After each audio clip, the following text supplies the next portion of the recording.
1944, a year when the world seemed to breathe in fear. Across the ruined landscapes of Europe, the winter winds carried more than the chill of snow. They carried the weight of uncertainty, the whispers of hopelessness, and the silent prayers of millions trapped between survival and oblivion. It was a time when the boundaries between right and wrong blurred beneath the smoke of war and mercy. True, human mercy felt like a fading memory of a distant world. In a remote stretch of battered countryside, far from the collapsing cities and crumbling front lines, a small group of German women, nurses, clerks, medics, and young auxiliaries, found themselves marched under the rising sun. Their uniforms were torn, their faces streaked with exhaustion, their eyes hollowed by sleepless nights and unspoken fears.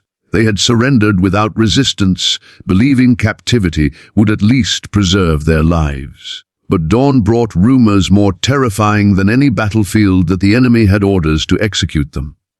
No trial, no last rites, no chance to plead innocence or humanity. Only the cold certainty that history would forget them before the day had even begun. Every step forward felt like a step toward the end. The world seemed muted, drained of color. The frost on the grass crunching beneath their boots, the distant echo of artillery, the heavy breathing of those walking beside them. Some whispered prayers. Others clutched small personal items, lockets, letters, rosaries, as if these final fragments of home could shield them from fate. Yet, hidden beyond the morning fog, waiting at the end of that long march, was something none of them could have imagined, an act of compassion powerful enough to shatter the cycle of vengeance and redefine what it meant to be human in the final, agonizing year of war. They moved in a long, uneven column across the frozen field, their boots sinking slightly into the brittle grass as the morning frost cracked beneath their steps.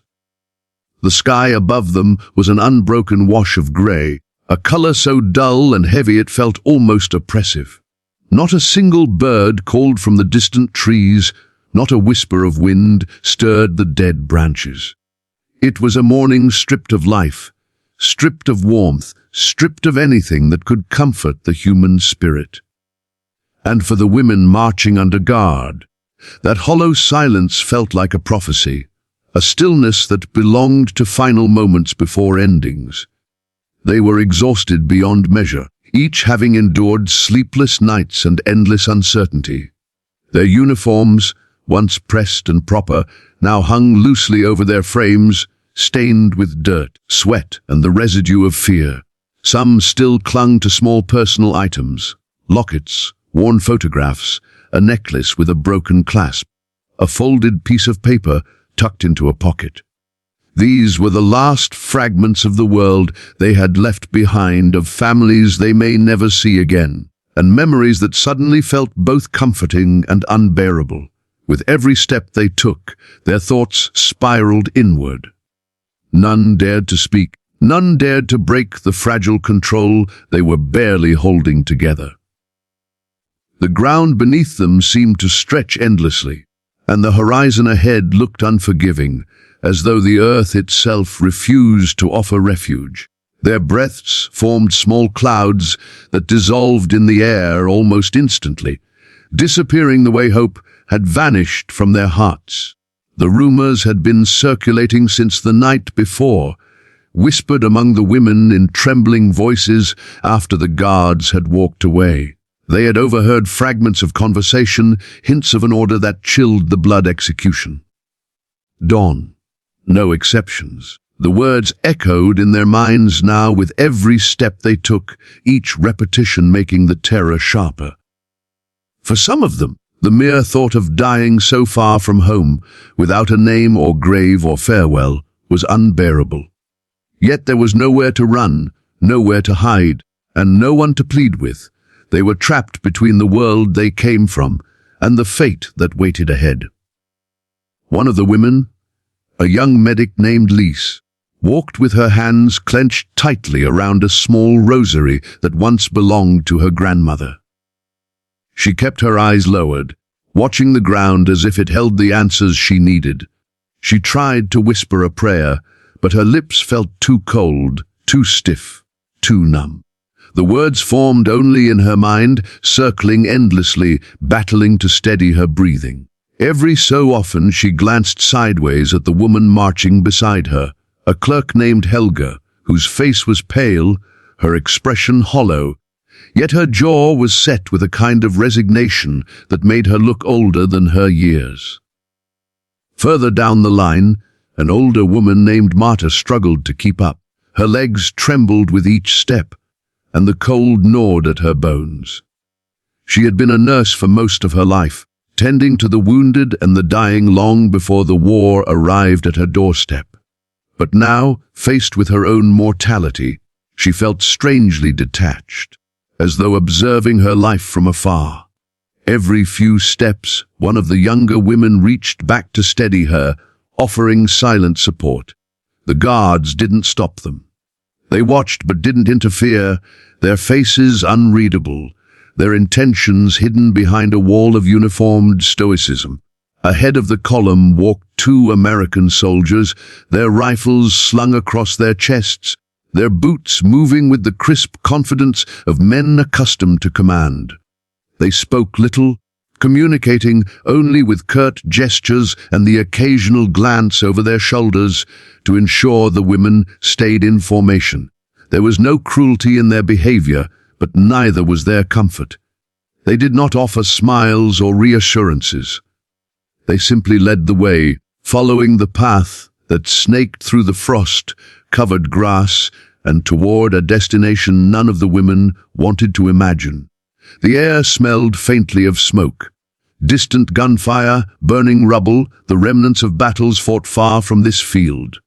For the women, the scent triggered memories they had tried desperately to suppress.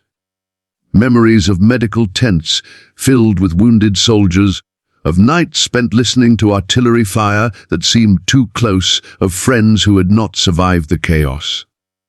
Now, the smell clung to them like a ghost, reminding them that even in captivity, the war had claws wrapped tight around their lives. The column passed a line of leafless trees, their branches twisting upward like skeletal hands clawing at the sky. The wind finally stirred, threading through the branches with a mournful whistle. Several of the women shivered, not from the cold alone, but from the eerie sensation of walking through a world that felt stripped of everything familiar. As they moved deeper into the open field, the land around them seemed to widen, flattening into a desolate expanse where the earth met the sky in a thin, unforgiving line. Some of the women tried to distract themselves by focusing on the rhythm of their footsteps. 1, 2, 1, 2. Each step landed with a dull thud, repeating like a heartbeat that grew weaker with time. Others stared straight ahead, their expressions rigid, as though refusing to acknowledge the fear clawing at their insides. A few blinked rapidly, fighting back tears that threatened to break the fragile composure they had fought so hard to maintain. The youngest among them, a girl barely 19, pressed her lips together to stop them from trembling. She had once dreamed of becoming a schoolteacher, of living a peaceful life in the countryside. Now she walked toward what she believed was her execution, her dreams dissolving like mist. Her fingers brushed the edge of a letter tucked in her sleeve, written by her mother before she had been deployed. She dared not take it out now. The guards might confiscate it, so she simply touched the folded paper, using it as a tether to sanity. The march seemed to stretch on for hours, though time was difficult to measure in such a state. Every moment dragged, weighed down by the dread that intensified with every passing minute.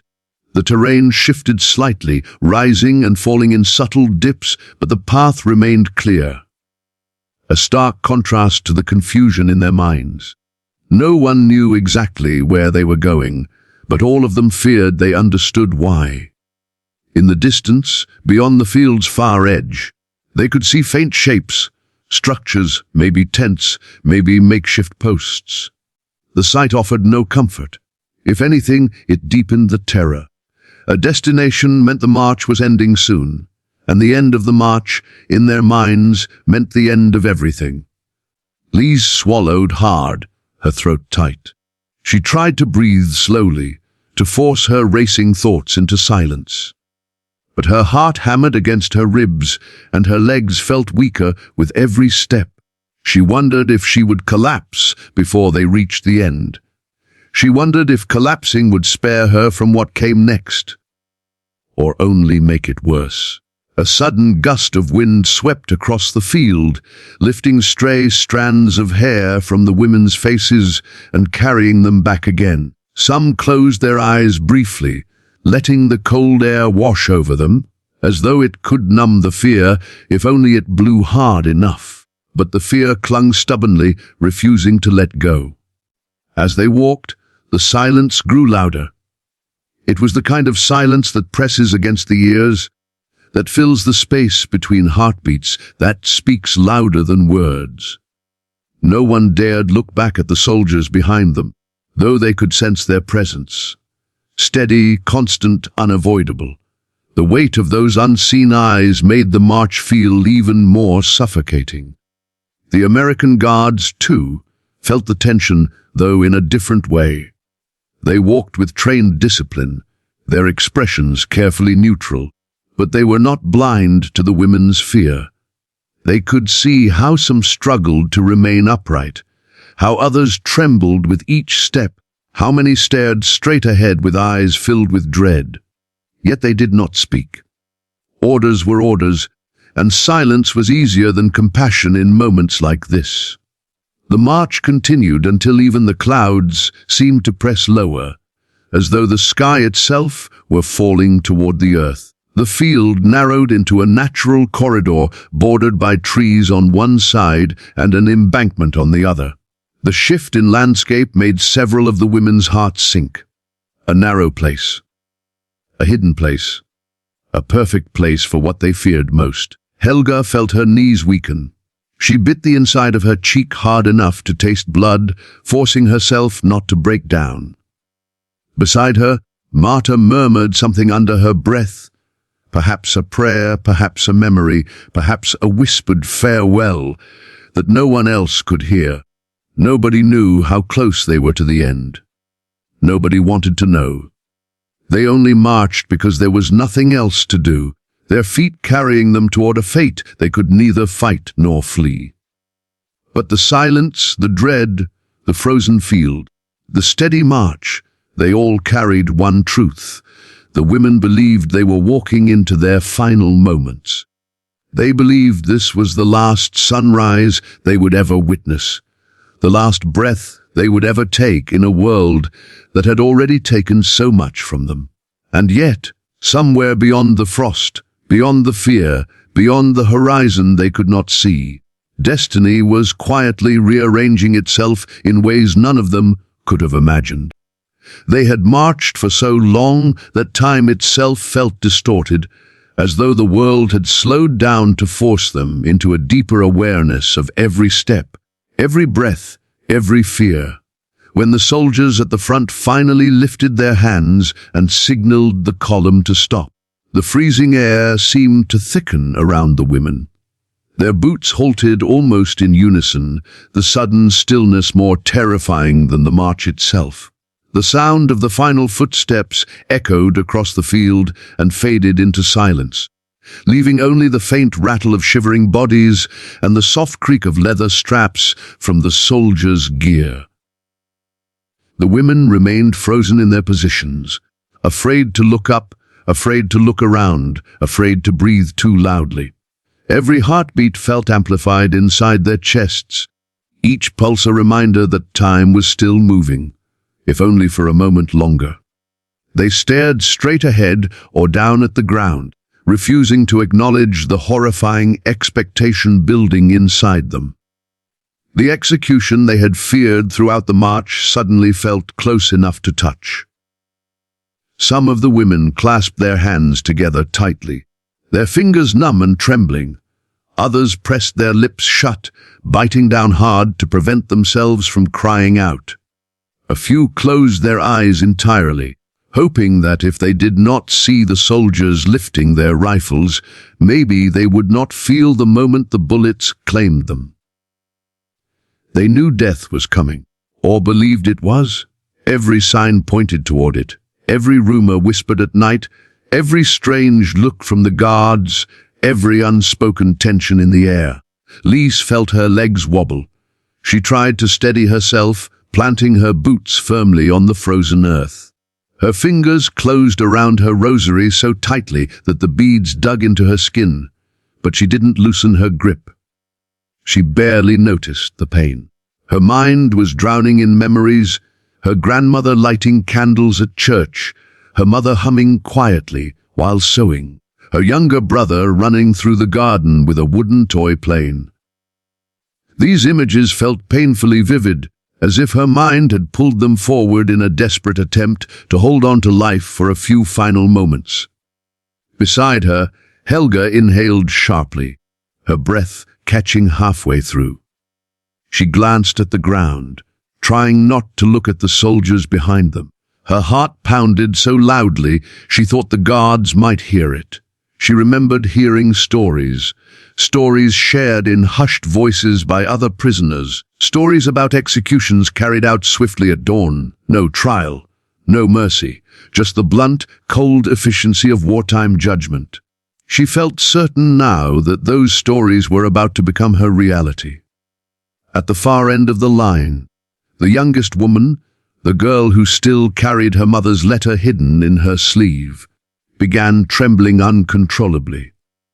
Her breath hitched, and tears formed against her will, blurring her vision until the world seemed to dissolve into shifting shades of grey and white. She did not cry out, but the rivers of fear flowing inside her chest felt overwhelming. She wondered whether she would feel pain, whether she would have time to think one last thought, whether she would ever be remembered. The American soldiers behind them shifted into place. Their boots scraped against the frozen ground. The muffled sound of someone adjusting the strap of a rifle carried forward through the line like a death knell. It was unbearably quiet, quiet in a way that made the women think something irreversible was about to happen. Then they heard footsteps. Slow, steady, deliberate. Not the rushed steps of soldiers preparing for an execution. Not the chaotic movement associated with warfare.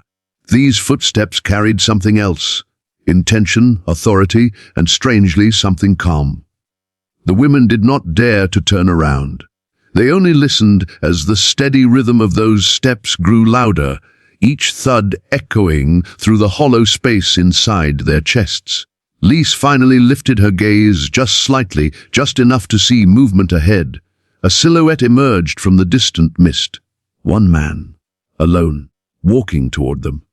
As he stepped closer, details began to form: a uniform, an officer's coat, a hat pulled low against the cold. He carried no rifle, no weapon in hand, only a small notebook tucked beneath his arm and gloves darkened by the morning frost. The officer stopped several paces in front of the line. The women did not know whether they were allowed to look at him, but some couldn't help themselves. Their eyes flickered upward, then back down instantly, afraid of showing disrespect, afraid of provoking punishment, afraid of doing anything that might hasten their deaths. The officer studied them quietly. His face held no malice, no cold bitterness, no signs of the cruel efficiency they had feared.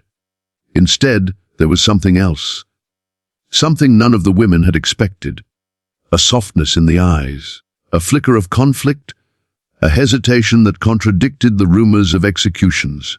He took a deep breath, and for a moment, he simply watched them. Perhaps he saw the exhaustion clinging to their expressions, the trembling hands, the sunken eyes. Perhaps he saw not enemies, not soldiers of a defeated regime, but human beings, women caught in a war they never controlled, never wanted, never understood. Women who had served in communication offices, in military hospitals, in supply units. Women who had been swept into a global storm. He glanced over his shoulder at the soldiers standing behind the prisoners, then turned his gaze back to the women. The silence stretched unbearably. Lise felt the rosary cutting deeper into her palm. Helga thought she might faint. Marta stood motionless, her breath shallow and quick. Then the officer's execution. Not about punishment. Not about the final orders they had dreaded. He spoke of the opposite. His voice was firm, but not harsh, clear, but not cruel. The women could barely believe what they were hearing. No execution, no death sentence. Instead, he gave instructions that sent shockwaves through the column. Bring blankets. Gather rations. They need medical attention. The women were stunned. It took several seconds for them to process what had just been said. Some blinked repeatedly, unable to reconcile the officer's words with the nightmarish expectations they had carried. Others stared at him openly now, their fear slowly being replaced by disbelief. When the soldiers behind them began moving, not to raise weapons, but to retrieve supplies, the women exchanged quick glances, confused, hopeful, hesitant, scared to trust what they were seeing. One of the American soldiers approached with a wool blanket draped over his arm. He placed it gently around Marta's shoulders. The older woman flinched at first, expecting a blow, but when she felt only warmth and softness settling over her, her breath caught in her throat. Her eyes watered instantly, not from fear this time, but from something so foreign it felt almost painful. Kindness. Helga received a canteen of water. The soldier handed it to her with a nod, his expression gentle, if slightly wary. She stared at the canteen, as though it were an object from another world. She lifted it to her lips, drinking slowly, her throat burning with each swallow after hours without water. The young woman, with the hidden letter, felt weighted fabric settle across her shoulders as a second blanket was draped over her from behind. She gasped quietly. The warmth seeped into her bones. Her trembling eased. She lifted her head slightly and saw the soldier who had given it to her step back respectfully, offering her space to breathe. Lise watched all of this unfolding around her. She watched as more soldiers moved through the line, distributing rations. Small packets of food, pieces of bread, tins of soup. They knelt down to check for injuries. They offered warm drinks poured from a steaming pot held carefully between gloved hands. She felt something inside her chest begin to loosen. Something that had been clenched tight for so long, she'd forgotten what it felt like to breathe freely. When the officer reached her, he stopped in front of her with the same composed calmness he had shown the others. He looked at her hands, still clutching the rosary, and then at her face. For a moment, he simply studied her expression. Then he offered her a faint nod, one that seemed to say, "You are safe now." Lise felt her chest tighten. Safe. The word felt impossible, unreal. But the officer's eyes did not lie. They held no malice, no threat, only humanity. The women remained silent as the soldiers worked around them, not because they were forbidden to speak, but because they were too overwhelmed to form words.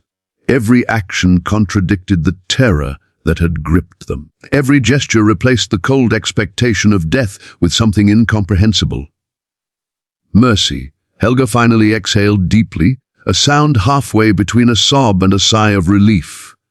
Marta lifted a trembling hand to wipe her eyes. The young woman with the letter pressed the blanket closer around her shoulders, as though afraid it might vanish if she didn't hold on tightly enough. The officer walked the length of the line again, ensuring every woman had received something. Warmth, food, water, attention.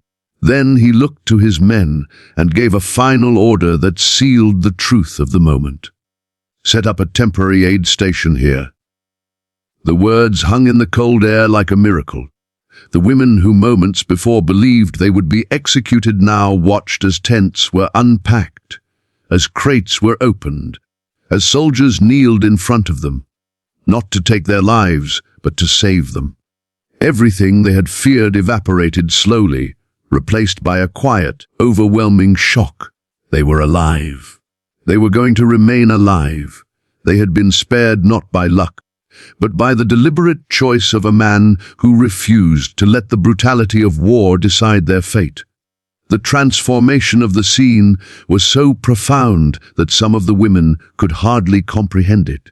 The field that had seemed like a place of death moments before now felt like a sanctuary, a fragile, temporary one, perhaps, but a sanctuary nonetheless.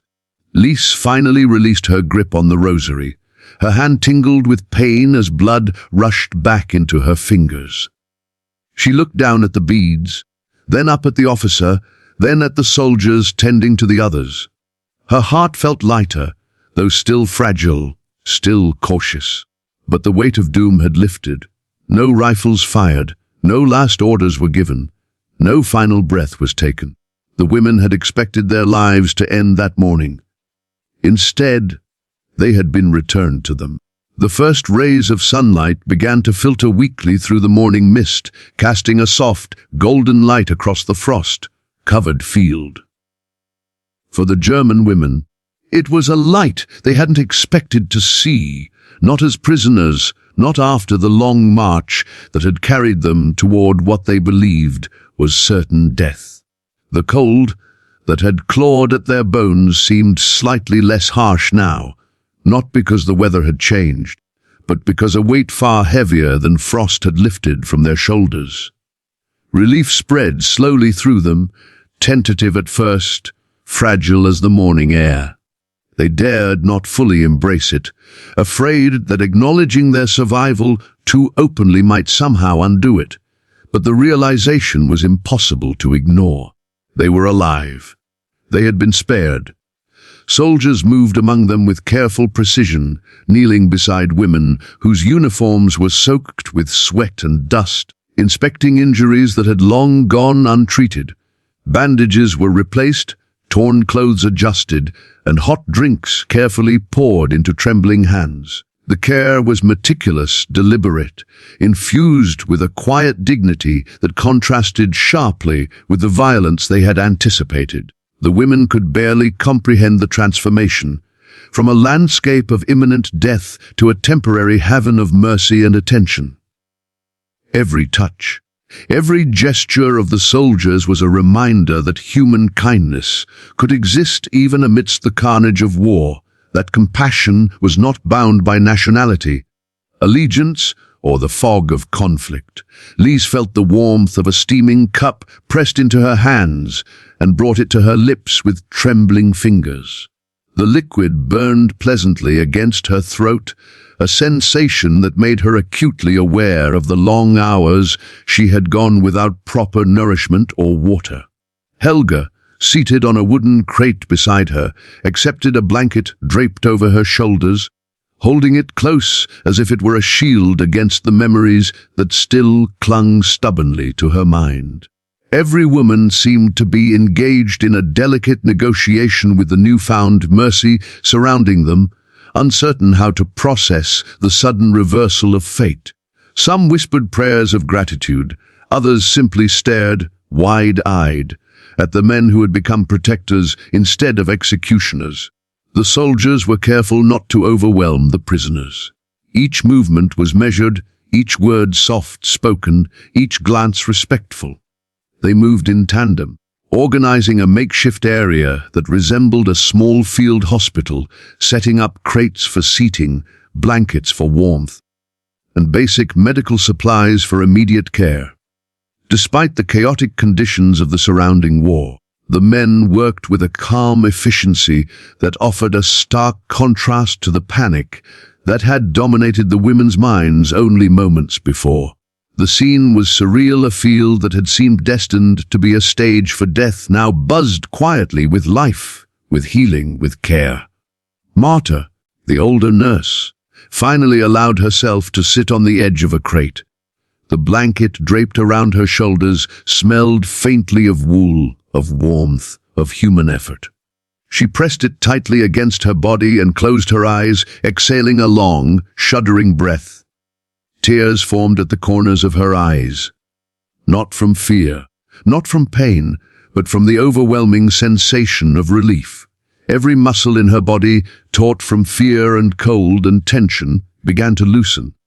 The realization that she would live, that she had been spared, that she had been seen not as an enemy to be punished, but as a human being deserving of care, sank in slowly, reverberating through her like a deep, trembling note. Around her, the younger women moved with similar cautious relief. Some helped each other to stand, some clutched the blankets they had received, holding them close as if to ensure that the warmth would not disappear. The young girl with her mother's letter, who had trembled so violently just hours before, now sat quietly, the letter still hidden in her sleeve, but her hands resting calmly atop it. Her eyes followed the soldiers as they passed, absorbing every small act of care and organization. A man gently pressing a bandage into place on a woman's arm, another adjusting the strap of a makeshift stretcher, a third kneeling to offer water to someone too weak to hold the canteen themselves. The gestures were small, but in their context, they were monumental. Symbols that the tide of death they had feared had receded, replaced with a current of mercy and humanity. The officer who had first arrived to halt the execution walked slowly along the line, observing quietly. His presence was commanding, yet gentle, an unspoken assurance that the women were no longer in immediate danger. He stopped at intervals to check on each individual, his gloved hands resting lightly on shoulders, offering words of reassurance that needed no translation. The women could hear only a few words, but the tone carried everything: calm, control, empathy, respect. It was as if he had reached through the chaos of war itself and created a space where fear could no longer thrive, where life was suddenly and undeniably precious. Lizzie's gaze met the officer's for a brief moment. The intensity of the morning, the terror she had carried for what felt like endless hours, condensed into a single, piercing realization. They were not only alive, they were being cared for as humans, as people with inherent dignity, not as defeated enemies. The clarity of this realization brought a mixture of tears and laughter, a release so profound it caught her off guard. Around her, similar sounds emerged. Quiet sobs, whispered expressions of gratitude, tentative smiles that broke through layers of tension that had accumulated over months, perhaps years, of war. The soldiers moved efficiently, working as a team to ensure every woman received attention. They checked for frostbite, for minor injuries, for bruises and cuts long ignored. They distributed food with care, not haste, ensuring that each person received a fair portion. One woman, who had been on the verge of collapse, was helped to sit, her trembling body supported gently by the arms of two men. They guided her to a warmer area, adjusting her blankets so that she could regain some strength without fear of being ignored or neglected. Each movement reinforced the incomprehensible reality these women, who had expected death, were now being nurtured back to life. For the young girl clutching her letter, the scene was almost overwhelming. Her mind struggled to process the sudden reversal. From the terror of imminent execution to the quiet diligence of care, she watched as soldiers moved methodically through the line, offering assistance, food, and warmth to each prisoner in turn. Each action seemed deliberate, as though the men understood that mercy was not something casual or superficial. It was something deliberate, something to be enacted with patience, respect, and unwavering attention. And in their attention, the young girl saw the proof of a fundamental truth. Even in the darkest chapters of history, human compassion could prevail. The women began to speak softly to one another, tentative at first. Their voices carried the fragile relief of survival, the awe of mercy, the disbelief at being spared. They whispered simple words: alive, safe, thank you, not fully understanding how to articulate the depth of their gratitude, the enormity of the transformation that had occurred in such a short span of time. The fear that had dominated every heartbeat was replaced by cautious optimism, a fragile hope that life could continue beyond this moment. Even as they spoke, they remained wary, as if expecting the nightmare to return at any instant, yet the consistent presence of care reassured them that this mercy was real, that it was sustained, that it was deliberate. The makeshift camp began to take form, a small oasis in the midst of a war-torn landscape. Blankets were laid across wooden crates for seating, rations distributed carefully, hot water poured into small mugs. Soldiers moved methodically, attending to each need, but doing so in a way that respected the dignity of those they served. It was not an act of charity in its superficial sense.